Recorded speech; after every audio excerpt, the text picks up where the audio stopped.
සපයනවා යන ක්‍රියාවලට මුවා වී ආණ්ඩුව නීති විරෝධී ලෙස ගල් අඟුරු මිලදී ගනිමින් සිටින බව හිටපු අමාත්‍ය පාටලී චම්පක රණවක මහතා පවසනවා. කොළඹදී අද මාධ්‍ය වෙත අදහස් දක්වමින් ඔහු පැවසුවේ ගල් අඟුරු වංචාව හේතුවෙන් මෙරට ගෙවුම් ශේෂය ඍණ අගයක් වී ඇති බවයි.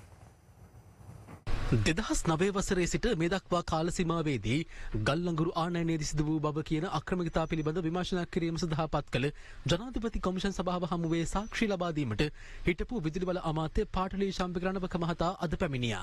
හරිනම් මේ ගල්ලංගුරු තොග එන්න ඕනේ අප්‍රේල් 20. දැන් මාස දෙකකට ආසන්න කාලයක් වෙලත් තාමත් ඒ ගල්ලංගුරු තොග සියල්ලම ලංකාවට පැමිණිලා නැහැ. ඒ වගේම 2026-27 ටෙන්ඩර් කැඳවීම පිළිබඳවත් තාමත් පැහැදිලි භාවයක් බලශක්ති අමාත්‍ය කියලා නැහැ. ගල්ලංගුරු බාලවීම නිසා වැඩියෙන් ගල්ලංගුරු අවශ්‍ය වෙනවා. ඒ සඳහා අමතර වියදමක් යනවා. ඒ වගේ මේ වැඩියෙන් ගල්ලංගුරු සැපයීමේ සීමාවක්. ඒ නිසා එතන අනිවාර්යයෙන්ම බලශක්ති අඩුවක් හට ගන්නවා. ඒ අඩුව සැපයීමට ඩීසල් හෝ ද්‍රව ඉන්ධන අවශ්‍ය වෙනවා. ඒතකොට ඒ සඳහා තවත් අමතර වියදමක් යනවා. උදාහරණයක් ඇටියට ගල්ලංගුරු ඒකකයක් අපි රුපියල් 15කට 16කට ගන්න පුළුවන් නම් ඩීසල් ඒකකයක් ගන්න වෙන්නේ රුපියල් 100 ඉක්ම වූ මිලකට. ඒකට ඉතාම අධික වියදමක් දරන්න සිද්ධ වෙනවා. මේ අතර අදාළ ජනාධිපති කොමිෂන් සභාවේ ලේකම් ඩී.වී. බන්දුලසේන මහතා ඇතුළු විමර්ශන නිලධාරීන් පසුගිය 14 වෙනිදා නොරොච්චෝලේ ලක්විජය බලාගාරයේ නිරීක්ෂණ චාරිකාවකට එක් වුණා. මෙහිදී සිදු කළ ස්ථානීය පරීක්ෂාවේදී